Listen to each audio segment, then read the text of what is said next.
Are you one that believes life has many doors? Do you not like Ed boys ruining your life? Are you also one that is willing to dish out some discipline in hat form? Then look no further than the actual functioning hat of discipline. This thing's fucking stupid. But after many calculated months of research, data, and funding, I have finally made a functioning hat of discipline. Now, just like the one in the show when Rolf smashes the fuck out of Double D with it, I put little leather rings here as handles so you can grab each side and wham your head into things. There's a chin strap to keep it from flying off your head. And, of course, there's a big fucking hammer that I can barely reach the top of. On top of it, no, it's not 12 feet tall like the one in the show, but it's equally as stupid. Except this one actually works.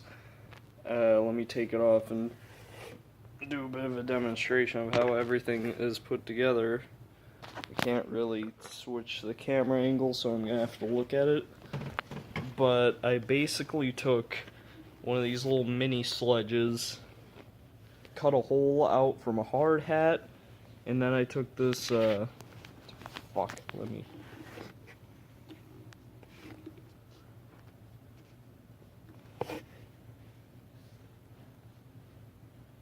I took this little bent piece of steel here, riveted it into the helmet, and then put some 550 cord here.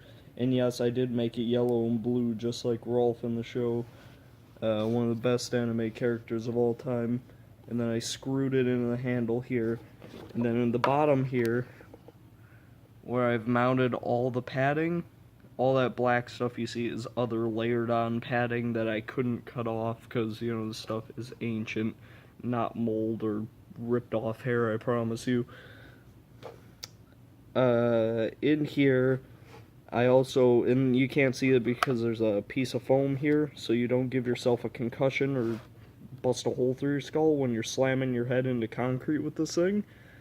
I cut a slot into the bottom of the handle, put a wood wedge in there, and then lathered it in epoxy. So now it's permanently affixed to the hard hat.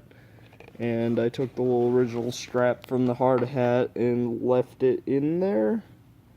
Right there, that little curved bit I'm touching. Because, you know, it was a little too wide there. Other than that, I took this old strap from a piece of baseball gear, and then I made a hole right there. Not sure if you can see it still. So you could basically hook this right into the back of the hat, the side of the hat. And that's about as secure as I can make this thing.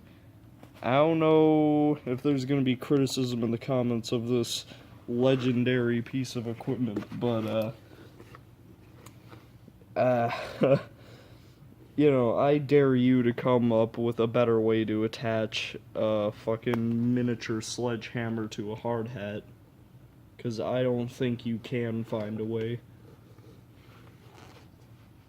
Unless it was like a miniature sledgehammer completely made out of metal and so was a hard hat and you welded it. Then it would probably work, but you know, nobody else has made a hat of discipline from what I know. So the test video will be tomorrow since I finally got everything glued together. If you want a general layout of the parts and tools needed, you're going to need one of these miniature sledgehammers. I got all my parts from the hardware store, but you can get them from cheaper places because, you know, hardware stores will charge you out the ass. I got rivets. There's 2 little scrap pieces of leather. It could be any leather that's strong enough to actually take that kind of pull on it as you're swinging your head around like a jackass. some 550 cords, some grip tape, stainless steel zip ties, but you could use regular zip ties too. Any old kind of straps, you could use like a leather belt or something. Any old kind of padding, like if you got something from a mattress or something, that would work too. A hard hat, obviously. Some glue. And as far as the tools, I used a riveter, which is... Let me put this stupid ass thing over here. Did I say stupid ass thing? I mean legendary god weapon. This is a riveter. It's basically a very low-tech rivet gun, and it's got a little interchangeable bits. This one was like $12 at the hardware store. And basically, if you want a tutorial on how to riveting, just ask for it in the comments and I'll put it up. But I'll have to get more rivets since I used all of them working on that thing. I used a lighter. That was to seal off the paracord. Next, I used any old hammer. You could use like a mallet or something, but this thing was lying around and it worked pretty well. I used a saw, but I don't know where the hell the saw is. I probably misplaced it somewhere. I used a drill, because, you know, if I were to make those holes just by jamming a needle into there, it would eventually either bust the needle, I'd scratch myself or something, so, you know. I know it seems a little out there, but go and use a drill.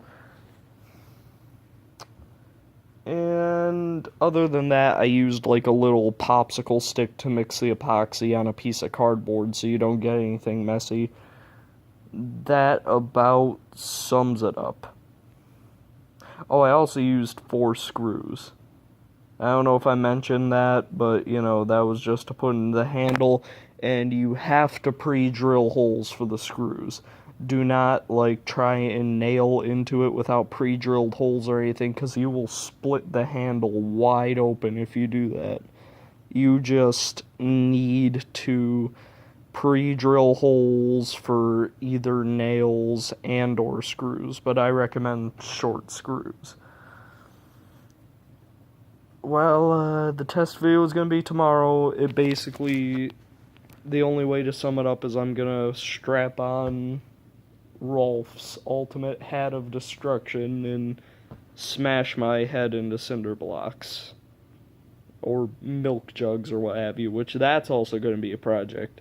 I mentioned in the trench knife video that I was going to make a dildo bat, and I'm not kidding. I'm going to stick to it, and I'm going to make the mold out of like a PVC piece of tubing melted so there's veins in it. And probably going to make the guard that's also the ball sack. That's probably going to be made out of 2 pieces of PVC too. I'll have to make a PVC mold out of all that. And then I'm going to take several milk jugs, cut them up into slices, and slap them in the oven for 250 degrees. And that should turn it into melted HDPE, which then I can slap into the mold, and after it's cooled down, it'll be a durable plastic bat. Kinda like polypropylene, but not quite as strong, I'm pretty sure. But still durable enough to do the job, so long as you don't, like, run it through a furnace or something. Don't purposely try to destroy it with power tools, and you can pretty much smack it into anything. Well, see you early in the morning tomorrow for the test video.